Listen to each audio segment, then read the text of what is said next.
तारो। सुनो एगो बात। हाँ सुनावा। हम तो नहीं हरे रहत रही एसी में, हाँ हाँ एसी में, एने देह जरी जाता हमर खेती में।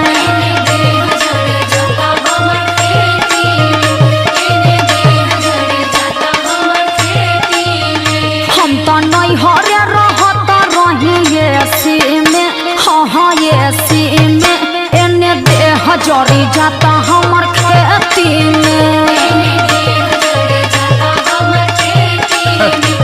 अब पढ़ले लिखले तो बाड़ू ना, अब तुम्हें कहा समझाई हम।